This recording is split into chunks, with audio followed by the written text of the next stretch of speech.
Estamos comenzando un nuevo estudio de la lección de la escuela sabática. Vamos a estudiar en este trimestre las cartas de Pablo a los filipenses y a los colosenses.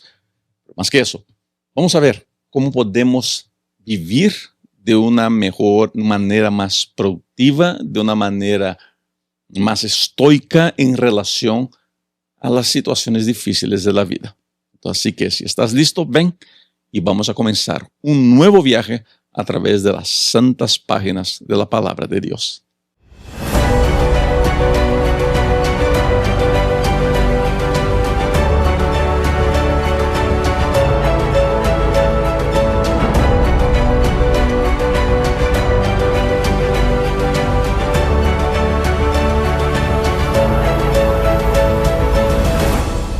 Muy bienvenida, querida amiga, querido amigo. Qué gusto saludarte, qué gusto estar contigo. Estamos terminando todavía el año 2025, pero ya estamos comenzando un nuevo trimestre de estudios. El título del trimestre es Uniendo el cielo a la tierra. Es un estudio en las cartas paulinas a los filipenses y a los colosenses. La lección número 1 trae como título Perseguidos, pero no olvidados, y el verso para memorizar dice de esta manera: regocíjense en el Señor siempre. Repito, regocíjense. Filipenses capítulo 4, el verso 4. Antes de entrar al tema, permítame contarle de una novedad. A partir de este trimestre, a los sábados a la tarde, a las 3 de la tarde, hora de Chicago, la lección de escuela sabática estará disponible integral en YouTube, todo el estudio. Pero como yo veo que mucha gente comienza el estudio y como que no lo termina, he tomado la decisión de, a partir de este trimestre, vamos a hacerlo como prueba y usted en los comentarios me deja saber qué le parece. A partir de este trimestre, además de hacer el video entero, integral en los sábados, que estarán ahí para siempre, yo también estaré subiendo los videos día a día, como los hago ya en Instagram, TikTok y Facebook. También estarán disponibles aquí en YouTube a diario. Usted podrá acompañar eso día a día. De esa manera, espero poder alcanzar mejor su conocimiento, ayudarlo más a avanzar en su conocimiento. Ahora, hay un detallecito rápido que parece propaganda, pero no es en serio. Sería muy importante que usted se suscriba a mi canal para eso. Y le voy a explicar por qué. Si usted no está suscrito, suscríbase. Si usted ya está suscrito, genial, gracias. Pero al suscribirse, usted tendrá la oportunidad de activar la campanita de notificaciones. Y ojo, y aquí está lo importante. Cuando usted activa la campana de notificaciones, la mayoría de ustedes acompaña este video en su teléfono. YouTube le va a mandar una notificación a su teléfono diciendo, mira, el estudio del día ya está disponible. De esa manera usted no solamente no se perderá, pero como será recordado por su teléfono de que tiene que estudiar la palabra de Dios, de que es bueno que vaya a acompañar el estudio. ¿Está bien? Así que suscríbase. Si ya está suscrito, genial. Si no, suscríbase y active la campana de notificaciones. Eso le va a ayudar a usted a recibir las informaciones de mi canal, no solamente del estudio de la lección, pero principalmente del estudio diario, como también de los demás estudios. ¿Le parece así? Muy bien, genial. Gracias. Cierra propaganda y vamos a entrar al estudio de la lección, porque este trimestre vamos a ver cómo Pablo tiene la habilidad de desarrollar una actitud positiva en relación a la vida. Digo eso porque Pablo está preso mientras escribe estas cartas. Uno pudiera estar amargado, uno pudiera estar sintiéndose la víctima, uno pudiera estar quejándose de las injusticias, porque Pablo estaba preso de manera injusta, pero Pablo toma la decisión de mostrarnos a todos nosotros que yo no necesito estar en una buena situación para tener una buena actitud. Yo puedo estar en una mala situación y aún así tener buena actitud. Una buena actitud no depende de factores externos, y sí de cómo está mi corazón. Y cuando yo estoy en Cristo, yo tengo la capacidad de tener una buena actitud. Cuando yo estoy lejos de Cristo, tener una buena actitud es mucho más difícil. ¿Es posible? Es posible, obviamente que sí. pero es mucho más difícil porque la gracia y el conocimiento de Dios me impulsionan a siempre buscar tener una buena actitud. Y eso es lo genial del estudio de la Biblia y es para mí uno de los puntos altos del estudio de este trimestre. Bien, así que avanza conmigo porque es hora de seguir estudiando este material que está espectacular.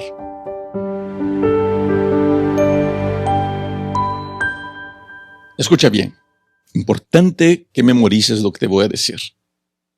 Tener una buena actitud no depende de tener una buena condición. Tener una buena actitud no depende de factores externos. Una buena actitud se desarrolla porque tengo un buen corazón. Creo que ese es uno de los principales secretos del cristianismo, que, por triste que parezca, es muy poco explorado por nosotros, los cristianos. En el estudio de domingo vamos a dar una introducción a lo que es las cartas de la cárcel, las epístolas de la cárcel. Según el autor de la lección, y voy a tratar de entrevistarlo este trimestre. Él trabaja aquí en Washington en la conferencia general y a ver si nos es posible hacer ese trabajo. Mira, según el autor de la lección, estas cartas fueron escritas entre los años 60 y 62 después de Cristo, mientras Pablo estaba en Roma. Él estaba preso cuando escribió estas cartas.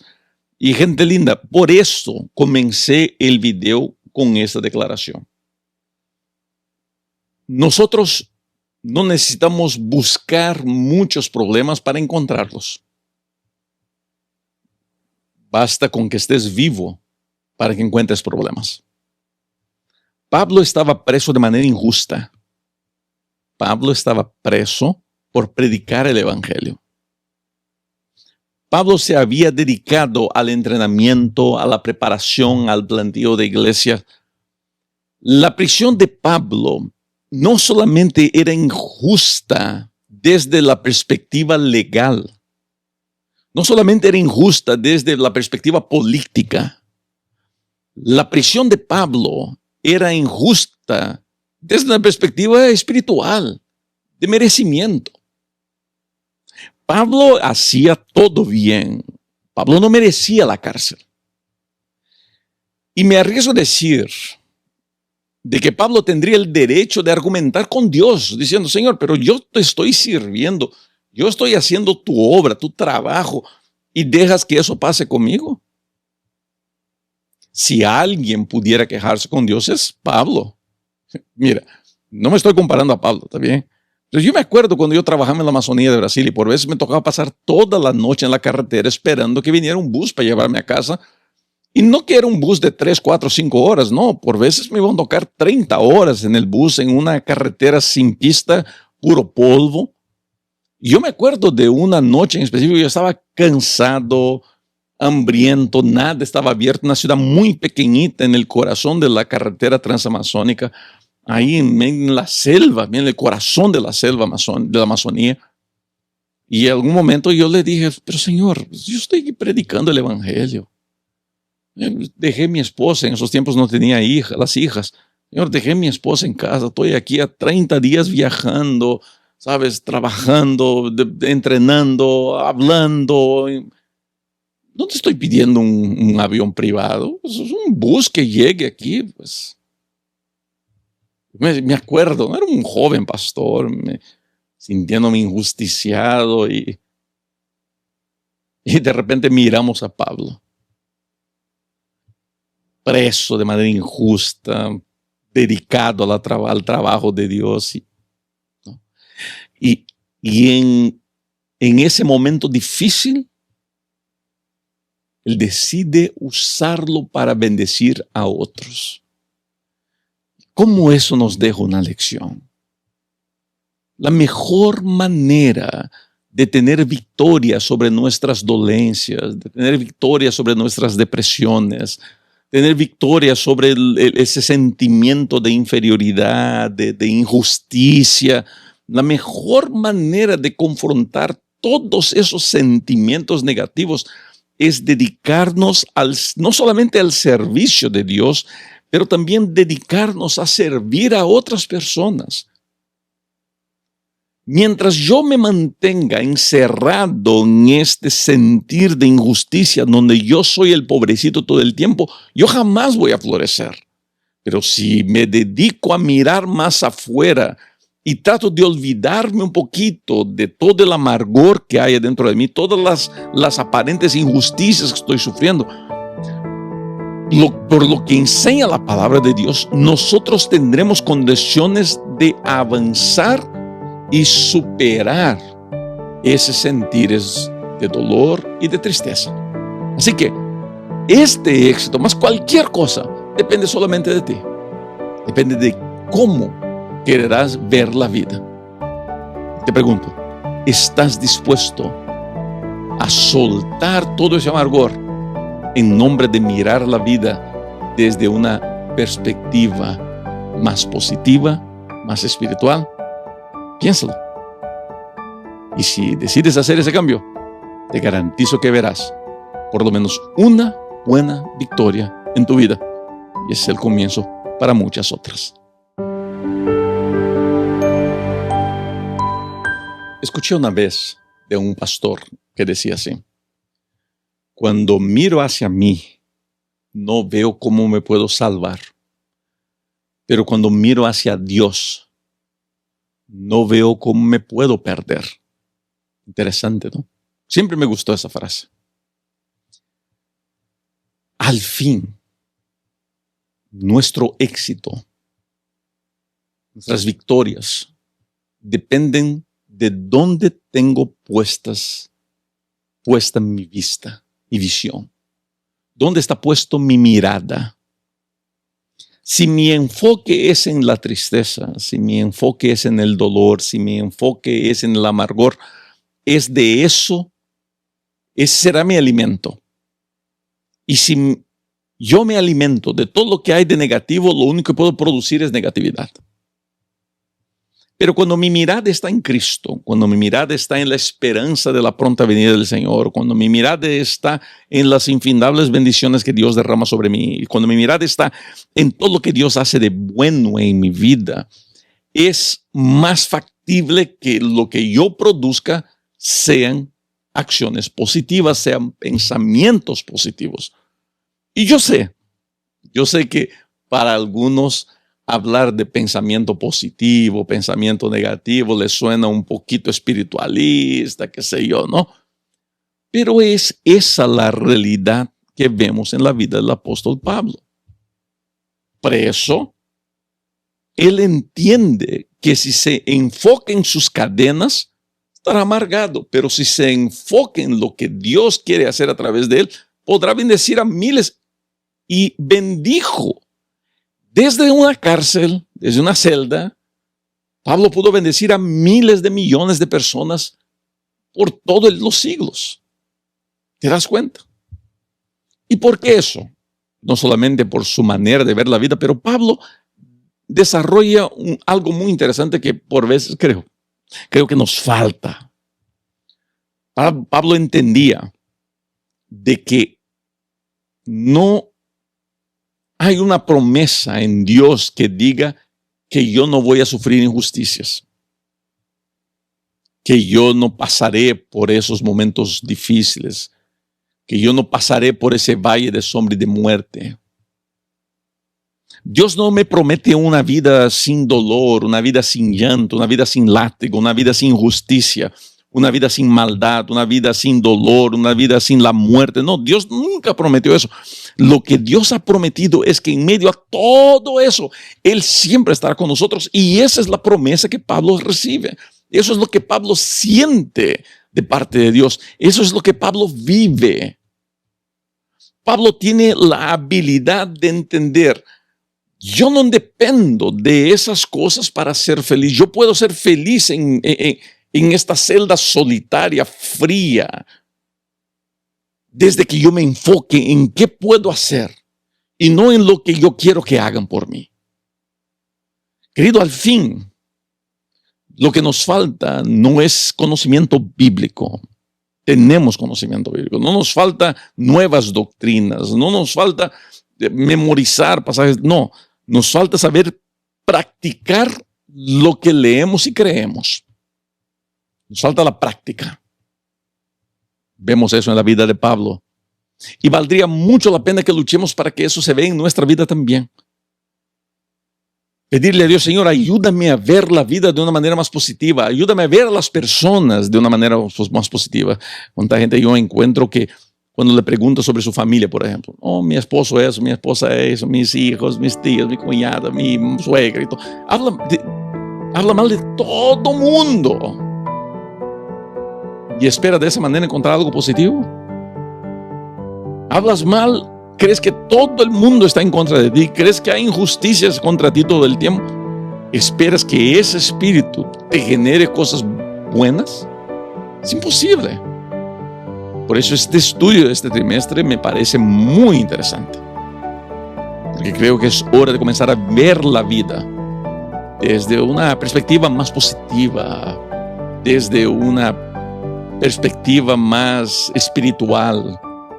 No alabar a Dios porque estoy sufriendo, y sí alabar a Dios en medio al dolor. Son cosas diferentes que espero que con el tiempo juntos logremos entender.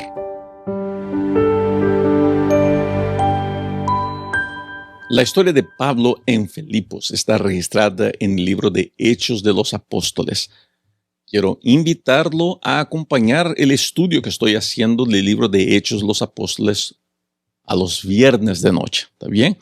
Viernes de noche usted se puede encontrar con los estudios que estoy haciendo sobre el libro de Hechos de los Apóstoles. Estoy seguro que le va a gustar un montón este estudio y justo vamos a tratar de esta historia muy pronto. Pablo llega a Filipenses, a la ciudad de Filipos, y escribe lo que para mí es una de las cartas más hermosas de Pablo, porque la relación de Pablo con los filipenses era una relación muy única, muy especial. Interesante, ¿no? Cómo la gente de Filipos lo querían a Pablo. Hay algunas cosas que quisiera destacar en este estudio, que es el hecho de que la ciudad de Filipos no era cualquier lugar. Era una ciudad muy importante. Era una ciudad que gozaba de muy buena reputación, que estaba en una ruta comercial. Había adquirido un título y una posición junto al imperio muy fuerte, muy alta. La ciudad de Filipos era una ciudad grande, era una ciudad, por decirlo, cosmopolita, era una ciudad que avanzaba, mucha influencia de Roma, consecuentemente una influencia muy grande del paganismo. Y en medio a todo eso florece una de las más interesantes iglesias que están registradas en la Biblia, la iglesia de Filipos, los filipenses. La relación de Pablo con los filipenses es única porque hay mucho amor y los filipenses son conocidos como la iglesia del amor. Y queridos, eso tiene que ser importante para nosotros. Tiene que ser importante. La iglesia de los filipenses es la iglesia del amor. Yo digo algunas cosas que por veces algunos se incomodan y hasta se asustan. Pero lo voy a repetir aún así y espero que usted entienda. Oro mucho para que usted entienda lo que estoy diciendo. El mundo, al mundo no le hace falta gente que vaya a la iglesia. Al mundo no le hace falta gente vegetariana. Al mundo no le hacen falta guardadores del sábado. El mundo no será impactado y transformado porque yo no como chicharrón. El mundo no será transformado porque yo no tomo tequila. ¿Está bien? Todas estas cosas que mencioné son importantes. Pero el mundo que vivimos, con una influencia pagana gigantesca, un mundo cada día más moderno, un mundo de comunicaciones muy rápidas. ¿Qué puede impactar ese mundo que vivimos hoy día? Y la respuesta es la misma respuesta de los filipenses: el amor. Te pregunto, en tu vecindario, ¿cómo es conocida tu iglesia? En el vecindario. ¿Sabes? Lo peor que pudieras decir ahora es: pastor, no creo que conozcan mi iglesia. Eso en sí es preocupante. ¿Será que la gente del barrio sabe que existe tu iglesia? Si saben, ¿cuál es la principal característica que la gente sabe de tu fe? Yo te digo en adelantado, todas las veces que alguien se entera que soy adventista, perdón, déjate comenzar otra vez. Primero, poca gente cuando se entera que soy adventista sabe qué es la iglesia adventista del séptimo día. Es una triste realidad. Segundo, los que saben qué es el adventismo, lo primero que me preguntan es: quiere decir que usted no trabaja el día sábado. ¿Ya te diste cuenta que nosotros somos conocidos como institución, como la gente que no trabaja el sábado? La gente que no trabaja, la gente que no toma alcohol, la gente que no come carne de cerdo. Y otra vez, genial que nos conozcan por eso. Pero eso no va a transformar al mundo. Lo que va a transformar al mundo es que la gente nos conozca por lo que conocieron a los Filipos, por nuestra capacidad de amar a las personas, por el amor que demostramos hacia el que necesita, el que está sufriendo. Y si hay algo que me encanta en la iglesia adventista, es el ministerio de ADRA, que es un brazo de la iglesia adventista que se dedica exclusivamente a entender la necesidad de miles y miles y miles de personas. Pero yo no necesitaría necesariamente ADRA para hacer ese trabajo. ¿Quién debería hacer ese trabajo? Somos nosotros. Y tengo la impresión que por veces en la iglesia el hecho de que yo devuelva mi diezmo y de mi ofrenda es una manera de inconscientemente decir: bueno, ya hice todo lo que me tocaba hacer, ahora que ADRA haga. Genial. A usted que es de ADRA, usted que es líder de ADRA, usted que trabaja con ADRA en su iglesia, en su comunidad, genial. Gracias por ese ministerio. Pero deberíamos nosotros todos dedicarnos mucho, mucho a el anunciar a Dios a través del amor, que recibimos de Dios, que la gente sienta ese amor, que la gente sienta que hay algo especial. Creo que vale la pena avanzar de esa manera. ¿Cree usted que la cultura tiene impacto en la iglesia?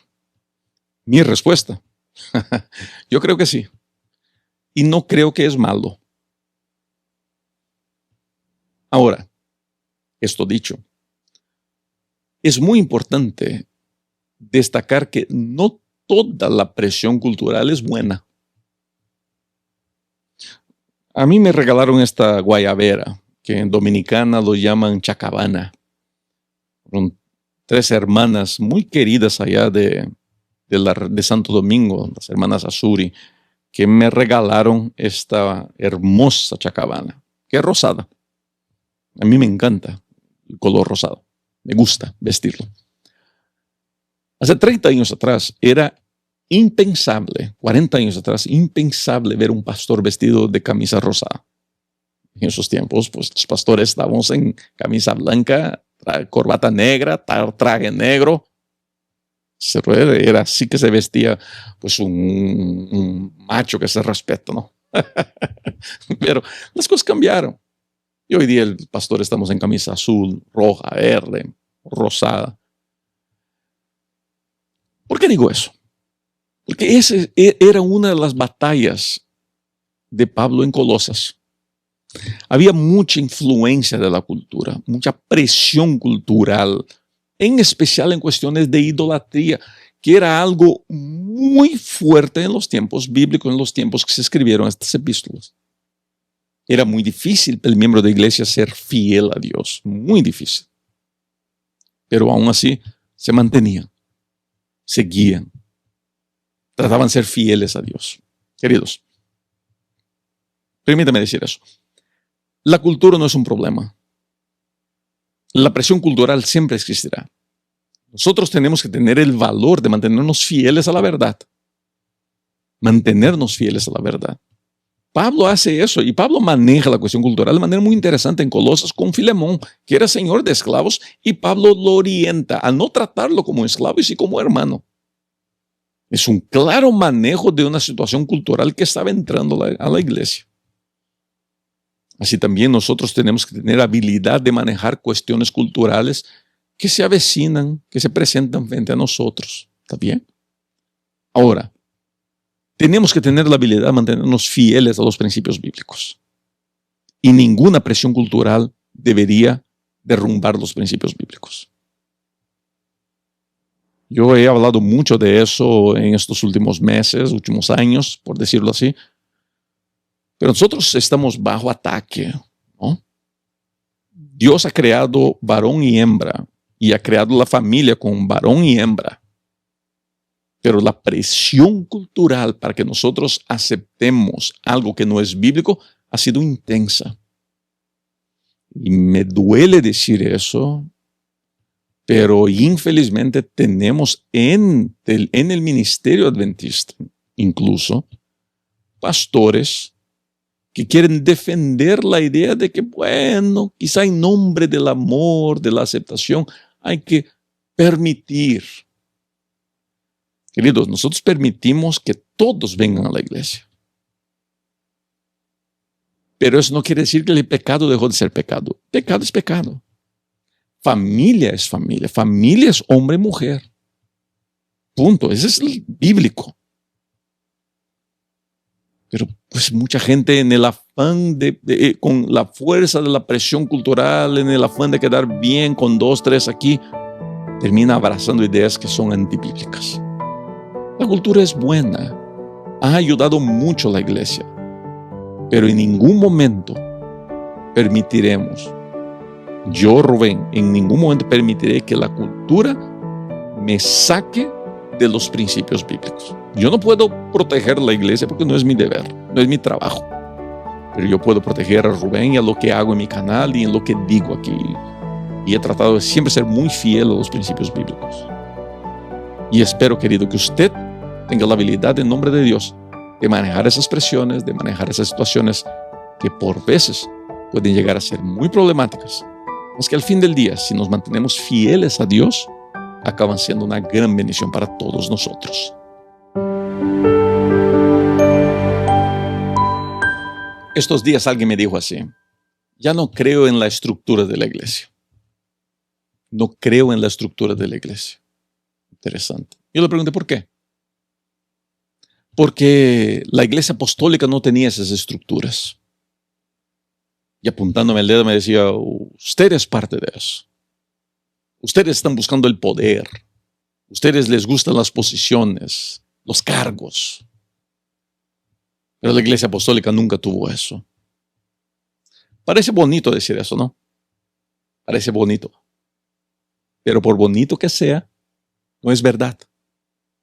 La iglesia apostólica, desde que fue fundada en una estructura. Cristo fundó la iglesia. Y cuando entregó eso a los discípulos, para que su gobierno, para que el manejo de la iglesia pudiera ser hecho de manera correcta, los apóstoles crearon funciones y cargos. Por ejemplo, los diáconos surgieron de una necesidad. Los líderes de la iglesia, los obispos. ¿Bien? Entonces, decir que la iglesia apostólica no tenía cargos o estructuras es decir algo que no es verdad. Pero sí entiendo cuando alguien pierde la fe en la institución. Mi fe en la iglesia no está avalada, nunca estuvo avalada. No, jamás voy a decir de que estoy de acuerdo con todas las decisiones que la iglesia ha tomado. Creo que algunas decisiones que la iglesia ha tomado sencillamente fueron equivocadas. Pero cuando la iglesia toma una decisión, pues yo estoy dispuesto a respetarla. Y ya les dije, por ejemplo, una cuestión muy conocida en mi posición es la cuestión de la ordenación de mujeres al ministerio pastoral. Yo estoy de acuerdo que las mujeres sean ordenadas al ministerio pastoral. Y creo que la decisión tomada por la iglesia fue una decisión equivocada. Pero mi deber ahora es respetar esa decisión, aunque yo esté en desacuerdo con ella. ¿Me hago entender? Yo tengo el deber de respetar esa decisión. Pastor, pero hay uniones que no respetan. Pues ese es el problema de la unión. La unión tiene que arreglar eso. Ahora, la estructura de la iglesia, yo nunca he perdido fe en ella. Y no creo que perderé. Entiendo quién ha perdido. Porque por veces da la impresión de que las cosas no están bien, pero le puedo garantizar a usted, después de casi 30 años como pastor, mantengo mi fe en esta iglesia. Sé que esta iglesia va a avanzar, que está en el camino correcto. La iglesia apostólica tenía sus estructuras. Nuestra iglesia tiene sus estructuras. Y Pablo, juntamente con los que trabajaban con él, se dedicaron a entrenar las iglesias, a entrenar sus funciones y los cargos. ¿Y sabe qué? Eso también nos ayuda a entender algo interesante en relación al trabajo de los grupos pequeños. La iglesia apostólica no se desarrolló en grupos pequeños como nosotros los tenemos hoy día. Las iglesias, no eran hogares de grupos pequeños, eran iglesias. En los hogares tenían púlpitos, tenían todo. Lo que no invalida el trabajo del grupo pequeño, para nada. La idea de grupos pequeños, yo siempre digo eso, no es bíblica, pero es muy buena. Lo que es bíblico es que es mucho más fácil trabajar con un grupo menor de personas que con un grupo grande de personas. Es mucho más fácil. Es mucho más fácil liderar a 10 que a 100. Y eso es bíblico.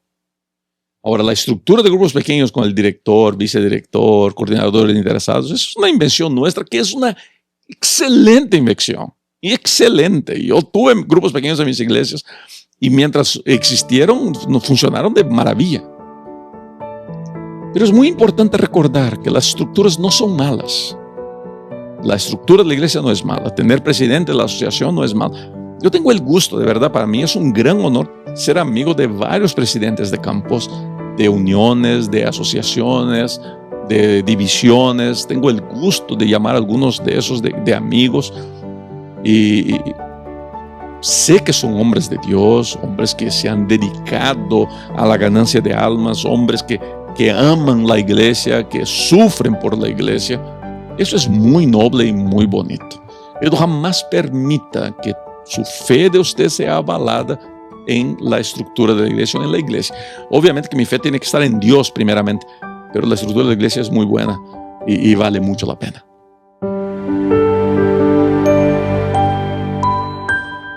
Llegamos al final de este estudio que fue muy bueno. Me gustó estudiar este tema. Creo que es un tema muy bueno. Vamos a pasar un trimestre muy bendecido estudiando estas dos cartas. Este primer estudio fue un estudio dedicado a una introducción al tema. Creo que podemos sacar excelentes lecciones de este primer estudio, como por ejemplo la belleza de la estructura de la iglesia. Podemos sacar otra lección que es mantenernos fieles a la palabra, aunque la cultura nos presione para manejarnos de manera diferente, aunque las estructuras nos presionen para pensar de manera diferente. Nosotros tenemos que mantenernos siempre fieles a la palabra de Dios. No siempre será popular, será agradable mantenerse fiel a la palabra de Dios. Y el hecho de que nos mantenemos fieles a la palabra de Dios, y eso es importante, no nos da a nosotros la excusa de maltratar a las personas que creemos que viven en desacuerdo con la palabra de Dios. Jamás tuvimos de parte de Dios el derecho de maltratar a las personas. Nuestra misión es amar a las personas, es respetar a las personas, no es condenar a las personas. Mucha gente piensa que es el trabajo de la iglesia salir condenando a las personas, criticando la vida ajena. No, eso no es trabajo de la iglesia. El trabajo de la iglesia es anunciar a Cristo, predicar el evangelio. ¿Está bien? Recuerde siempre eso. Quiero terminar este video leyendo una cita del Espíritu de Profecía y vamos a tratar de todo el día viernes tener una cita del Espíritu de Profecía estudiada y espero que eso nos ayude a entender el tema que estamos estudiando durante la semana. Para cada alma que está creciendo en Cristo habrá tiempos de lucha seria y prolongada, porque los poderes de las tinieblas están decididos a oponerse al camino del avance. Pero cuando buscamos la gracia de la cruz de Cristo, no podemos fracasar. La promesa del Redentor es: nunca te dejaré ni te desampararé. Yo estoy contigo todos los días hasta el fin del mundo. No hay promesa más noble que esa. No hay mejor noticia que esa. Dios está con nosotros. Nuestra misión es anunciar. Esta lección nos ayudó también a ver de que yo no necesito estar en una buena situación para tener una buena actitud. Mi buena actitud depende de estar en Cristo, de descansar en Él y de tener mi mirada fija, no solamente en Él, sino también en las muchas bendiciones que Él derrama sobre mi vida. Que Dios te bendiga, querido amigo, querida amiga. Estamos comenzando un nuevo año. Espero que tu año 2026 sea sumamente bendecido. Nos vemos a través de los próximos videos aquí en YouTube y en los otros medios sociales. Cuídense mucho. Chao.